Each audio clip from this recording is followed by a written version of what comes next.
massive thank you to Nick Apostolides for providing his voice for this episode.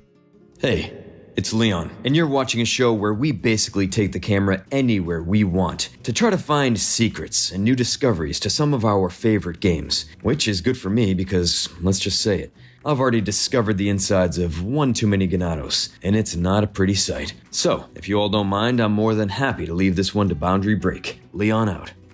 Thanks, Leon. This episode also would not have been possible without Preydog and the other contributors of RE Framework, as well as my own good friend Red Nesto for supplying additional scripts. And well, we have one other thank you in order, and that is a thank you to our sponsor, Raycon, with their everyday earbuds. Priced at just half of the other big-name competitors, Raycon is on a mission to prove that you don't need to spend a ton of money to get a quality pair of earbuds. And with over 50,000 5-star reviews and an easy and free return guarantee, Raycon makes sure that you're making the perfect purchase. They also offer 2 years of product protection insurance for just a few bucks, and options to buy now and pay later, allowing you to get yourself a pair for as low as $18 at checkout. Did you know about these guys? I've actually had my own pair of Raycons for a few years now, and they still work pretty good when I remember to wear them to, like, the gym and for a walk, you know, the things that I totally do.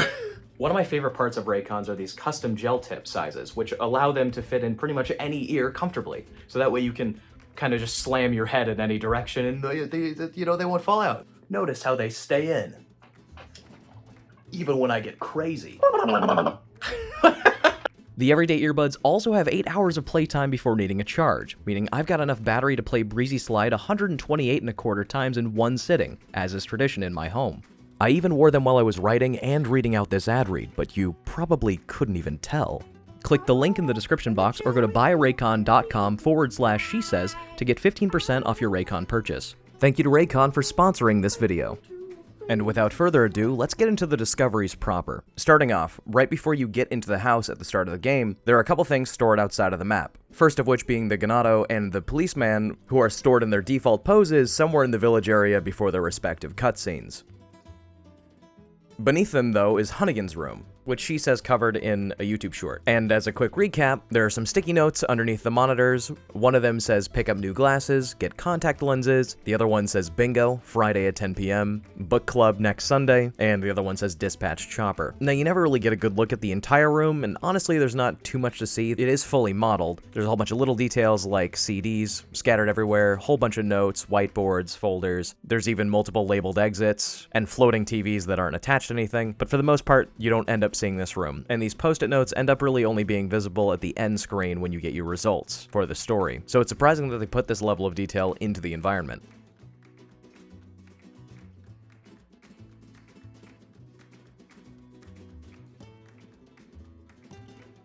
The room near the end with Wesker is pretty much the same story. It's loaded underneath the map and is used for the cutscene. The room itself is pretty sparse with details, with the only thing in the room really with anything being the screen and Wesker himself, though the room being mostly dark doesn't help this. And actually, to make it a bit easier to see, I'm going to take a look at Wesker in the model viewer. Looking up close to his face, his glasses aren't entirely transparent. The area covering his eyes is completely opaque. Taking the camera past the glasses, we can see that Wesker does have eyes on his model, and they're like a yellowish gold color.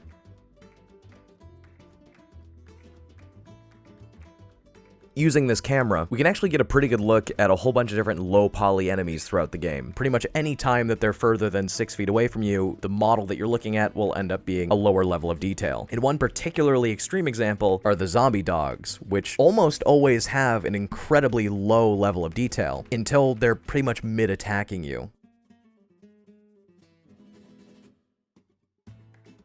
And for sequences like when you walk into the village first off, all the enemies in that area are gonna be low poly. And here's what a few of the ganados look like when they're in their low poly form.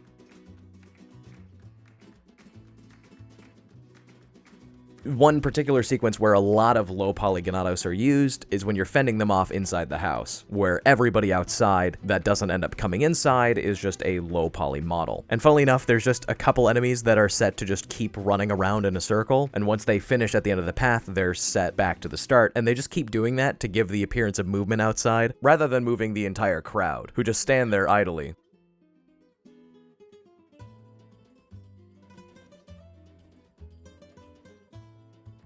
I want to take a look at the model viewer since I think it's one of the more interesting things that separates this game from the original. And, well, starting off, the model viewer's black screen is just two rectangles on either side of the camera, rather than it being in some sort of void space or something. And we'll get back to them later, but there are also a couple of dev cubes that are stored underneath the map here. And the skybox gets transferred to just a 360 image. I'm not sure if it's used for lighting, but I think I've seen this location before. The model viewer is also located directly underneath the main menu, as shown here. But back to the model viewer itself, when you're scrolling through the items in the model viewer, it puts up a little loading screen icon, but you can't actually see the character model behind it. If we hide that screen, we can see it swap between the models as we scroll through them. They're loaded as soon as you scroll over them, but they reset to their default pose every time, meaning the loading icon is there to hide that. And even though they don't stay like that long, it gives us a little bit of a look at what these models look like in their default poses.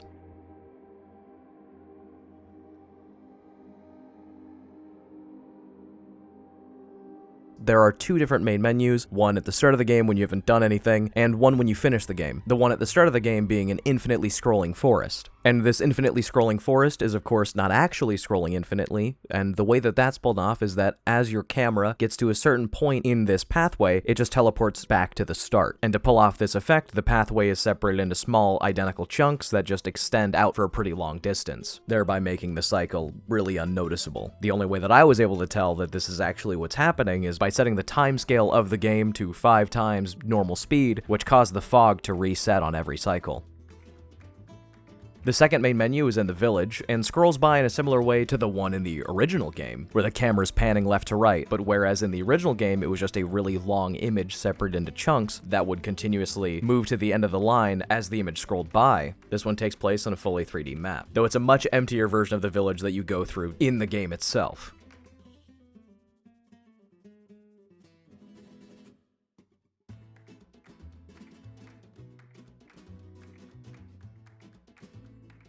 So you may have correctly guessed that the merchant's elevator doesn't actually go anywhere. In fact, the shooting range is a separate area that you load into. But behind this elevator in particular is the original Resident Evil 4 shooting range, or at least the same construction of it, though everything's simply textured, with just basic materials. And this room is connected to the elevator as though if you were to take the elevator, it would kind of just open up on the other side and you'd be able to walk into that room directly. The merchant himself is also a little interesting. Whenever you go to talk to him and go to buy something from him, it does a zoom up shot of the table. It teleports your camera underneath the ground where he has his own space in the void. His table stays there. He shows up whenever you teleport down there. And I think that was just so that they could give it like special lighting that's just completely removed from outside influence of the rest of the map. Next up, let's take a look at Lago. It still has the same animation where it jumps out of the water to eat Leon, and it also plays out the same way, spawning just underneath the dock before jumping out and eating him. Lago's model is also highly detailed, with 3D eyes and a huge mouth with multiple rows of teeth, as well as tons of complex texture work, which is visible if we take the camera under the water.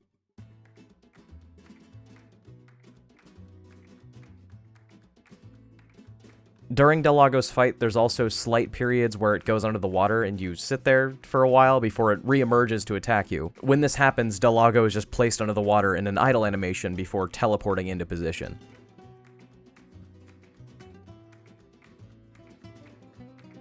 The lake itself is also a really fun location to look around. Huge mountains take up a majority of the space, making even this massive lake seem small in comparison. You can also see some larger sections of rock, as well as the castle basically boxing in this area. One of my favorite details is that there's 2 skyboxes, one acting as an animated dome, and one still image wrapped around the entire sky. This is something that we see in pretty much all the outside maps, but in this one in particular, I think it's the easiest to see. Around one of the hills is also a volumetric light acting as a sunset. Underneath the lake, we also see one of the rooms used for those Sadler cutscenes that you get whenever you're going through like a dream sequence. It's just kind of like a blank room filled with pillars, though when it's actually doing the cutscene, it ends up including a lot more geometry like walls and rock everywhere. But when it's just underneath the lake like this, it's just an empty room filled with pillars. There are quite a few of these dispersed throughout the game. Each of them look pretty much the same.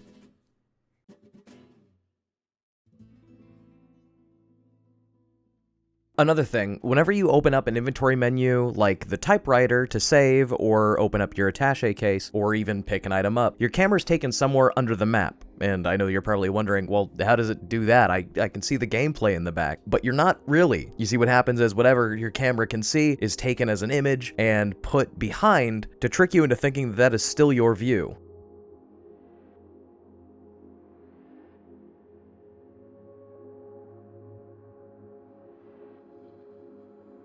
The attaché case is also fully modeled, as are all the items inside. There's also the additional case that comes in when you move stuff in your inventory, which pops into and out of existence from the side of the screen, and is not always visible. Here's also a view of what it looks like when you die and then restart your checkpoint. Usually this is covered by a loading screen, but if you remove the loading screen, you can see the world basically form around you. Leon spawns in his default pose and then is ready for you to hit continue. Leon spends a lot of time in his default pose, actually. He does the same thing when the chapter ends and the screen goes white. If you remove that screen as well, you can see Leon frozen into a default pose, though in this default pose, he is holding whatever weapon you were holding, and his hair tends to be completely messed up and kind of floating all over the place. You also get a lot of important stuff stored out of bounds, usually story stuff, so in this case there's this boat with some boxes on it, and then there's another boat, similar enough, that you can look at before and I think during the Salazar boss fight. And funnily enough, this boat has its key stored underneath itself, which Ada uses in the cutscene when you ride the boat. And when Krauser drives his boat out of this cave, even though you can't really see it, they animate a gate coming up and Krauser driving his boat out. He doesn't get very far before he despawns, by the way. And in this specific boat cutscene, when Ada grapples off of the boat, it looks a little weird from another angle because they have Ada floating in the air for a good chunk of it, and after she flies off, Leon drives directly into the rock. You probably also notice that the boat is already there for when you actually get there in the gameplay.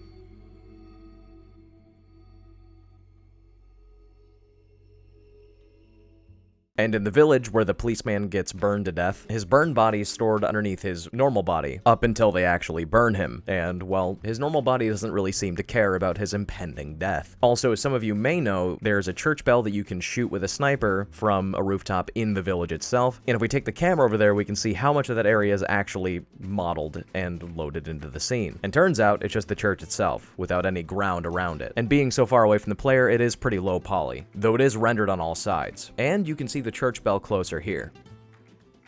And while it doesn't have an interior, it does have a bottom. Underneath the village, there's also those black boxes again, and we can actually see what their names are. One is named Black Box Item, and one is named Black Box Event. And real quick, let's just take a bit of an animal break, because I feel like looking at some animals. And contrary to a lot of the games that we cover on this channel, these animals are actually pretty highly detailed, especially considering that some of them you can't really end up getting a closer look at. And while the textures on them are simple, they are not low poly animals. Like this crow, which may be the cutest darn bird I've ever seen rendered in a video game. One of my favorite quirks is that it has a bit of a crooked beak, and so from the front it ends up looking a little silly. The crow even has 3D eyes, as well as a fully modeled set of wings, and surprisingly enough, a lot of the model isn't simplified. Now see, for most of the other animals, you can get a pretty good look at them, like the cow or the pig, where you can walk up to them and just kind of hang out.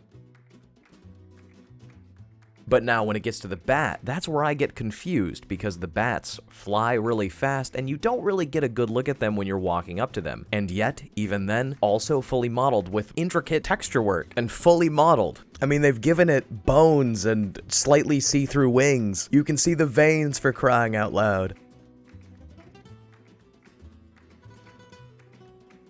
Now it's time to take a look at some viewer requests. We actually put up what episode we're working on Twitter, either mine or Shesez's, and you can leave viewer requests there for later episodes. And for this first viewer request, I'm gonna look at the El Gigante behind the gate, who, as you may have unfortunately guessed, is not behind the door when you can just hear him breathing. But he is behind the door when he starts to bust it down, even though you're not really able to see him yet. The next viewer request was to see what's going on when Krauser transforms, and I'm gonna take this moment to both look at that, and also take a look at some of the other transformations that we can see across the game, or lack thereof. Unfortunately, Krauser, much like some of the other enemies that we see across the game, transform mostly off-screen, and so taking the camera out and looking at them from another angle doesn't really reveal much other than a model swap, though Krauser's is more on screen than some of the other ones. Sadler also gets somewhat of an on-screen transformation, mostly with just the legs popping out of his back, but most of the big changes happen off of his model, ending with him just completely swapping when he's off-screen.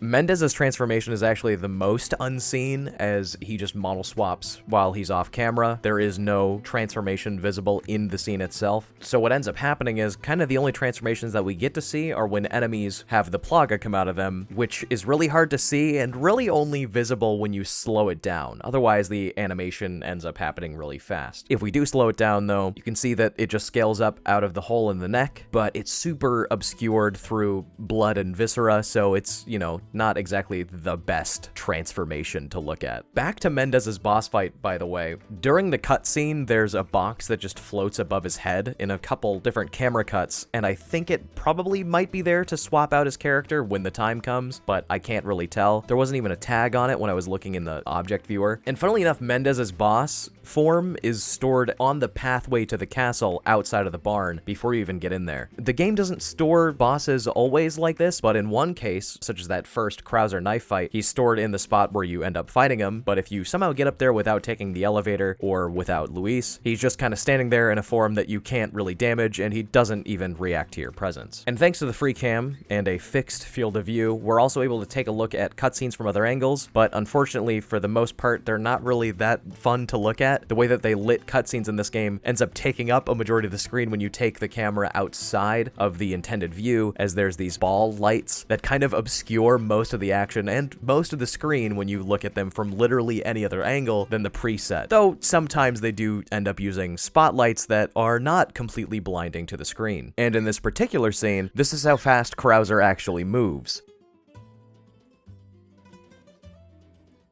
And, as is the case with a whole bunch of other cutscenes, characters will teleport around, basically on camera cut, and if a character is not on screen, they're likely not going to be moving, and oftentimes don't even exist. Sometimes characters that you wouldn't think exist in a cutscene, though, do, and in particular the one cutscene where the Chainsaw Sisters are cutting down the wall, and Leon performs his epic flip. Ashley, even if you have her stored in a locker, is just outside the camera's view off to the right, and she disappears once the cutscene is over. But she's literally right there, like she is really, really close to the camera.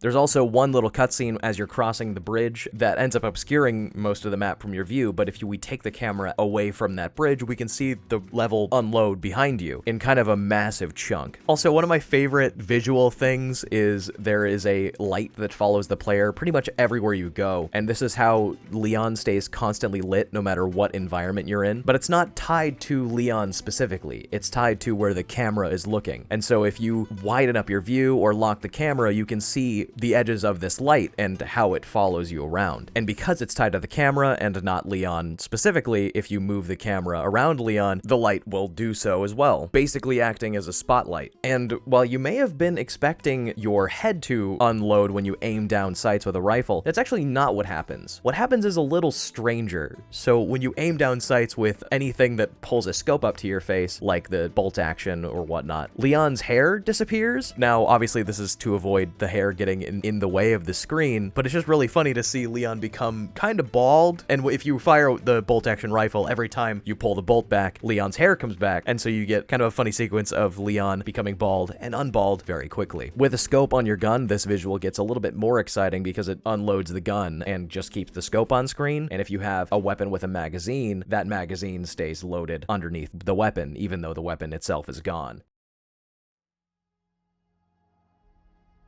And Mike. Oh, how we love Mike. Now, it's hard to see Mike in general, and when he's flying overhead, he's very low poly. He's in his low poly form, basically, unless you look at him in the model viewer. But Mike does have a face modeled underneath the helmet, though it's really hard to see. Mike also doesn't have any eyes.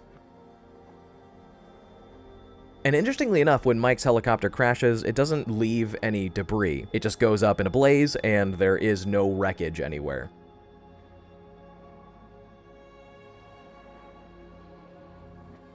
One enemy that I really wanted to take a closer look at, because I didn't notice it in my time playing until I took a closer look at it, was the Novistador, which are these big bug enemies. Well, as it turns out, they're less buggy than you might have imagined, because taking a closer look at it reveals that they're two people that have fused together, one bent over backwards to act as the top of the body, with their chest ripped open to be the wings, and one person facing front as the bottom of the body, where their legs have turned into the thorax, and their arms are wrapped around to act as the rest of the legs. But yeah, this enemy is two enemies, actually. Two dudes that have been fused together in ungodly ways.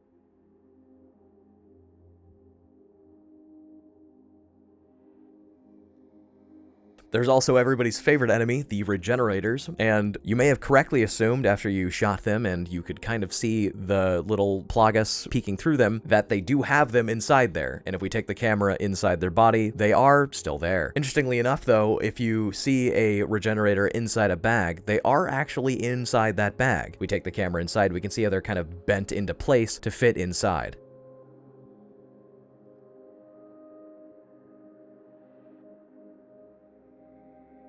There's also, of course, enemies with masks on, like this skull mask, and while this skull mask doesn't actually have any head on the inside, and the eye holes are just black textures instead of an actual hole, some enemies do have their faces inside their masks, like this gas mask and this shamog, which, even though the enemy's face is obscured, still has the full face rendered underneath.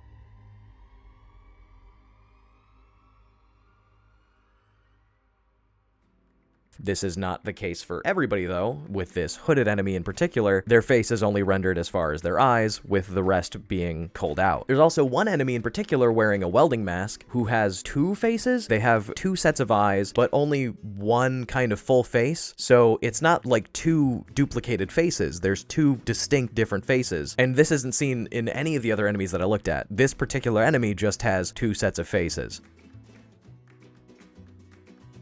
Now, areas in this game load in huge chunks, usually entire rooms. And one particularly goofy example is the throne room, where the entire underground section is still completely loaded in, even when you can't access it anymore, and most of it isn't going to be visible to you.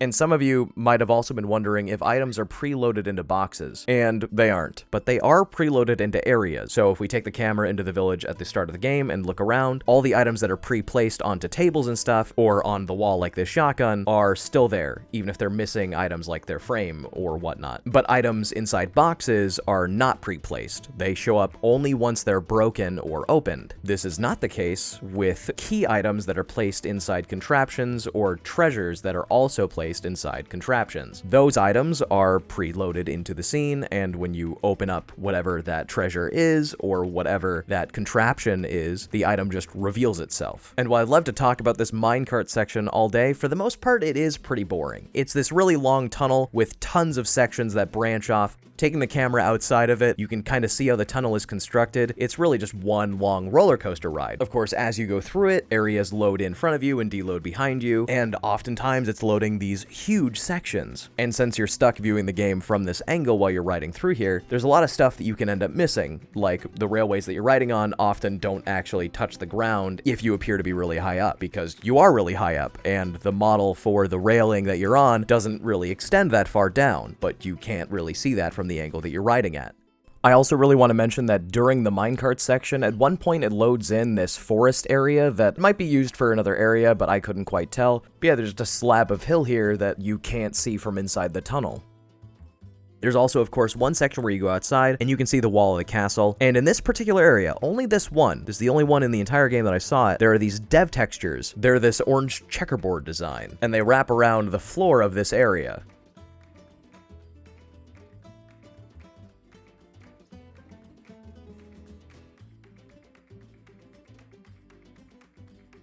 And for this island, you may have noticed yourself that the scale didn't look quite right, and you may not have been able to place why, considering how big the area seems to be when you go through it. There's no full island. When you zoom out of the island, it's only a small section no matter where you are when you zoom out of it. But to make it look bigger than it is, what they've done is they've scaled down the objects in the distance to make them appear further away from the player. But if we use Leon for scale, we can see the actual size of these objects. They're really not that big, and in fact, most of the stuff is really small. So small that Leon kind of looks like a giant when you place him down.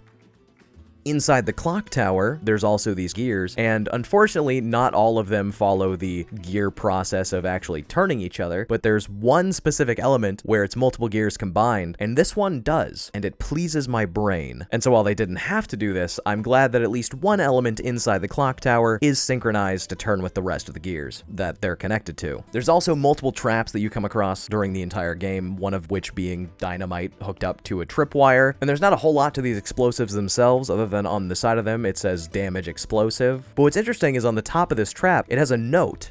And while my translation skills aren't the best, I did try to somewhat get the gist of this note. And by the way, it's written in a really weird way. It's not quite written in Japanese. It's written in like English letters, but Japanese. But from the gist of what I could get, it says, be sure to check when using this bomb. It explodes and causes a lot of damage. If you handle it carefully, it won't explode. And to finish the video off, I want to take a look at the jet ski cave, mostly because when you zoom out of it, it's basically constructed entirely of these huge rock prefabs, and so it kind of looks like a huge cluster of rocks in a circle to make the rooms. And the tunnel looks pretty cool, so I thought it was a pretty cool visual to end things on. The pathway of water that comes out of the end of the cave as well extends a little bit further than you're able to see, and it's missing a chunk of the water from it, which I think is a little silly. Well, that was the Resident Evil 4 video. Thank you so much for watching. I hope you enjoyed. I enjoyed making it. I hope whatever day you watch this was a fantastic one. Thanks again to Nick Apostolides for providing his voice for this episode. You can find him on Twitter, Twitch, and Instagram, so please go check them out, support him. Be sure to leave comments below, feedback, whatnot. If you like this video, go ahead, drop a like on that thing. And yeah, I guess that's kind of it. I'll be sure to, you know what? I'll even say the line. Someone's got to say the line for this video. Where's everyone going? Bingo?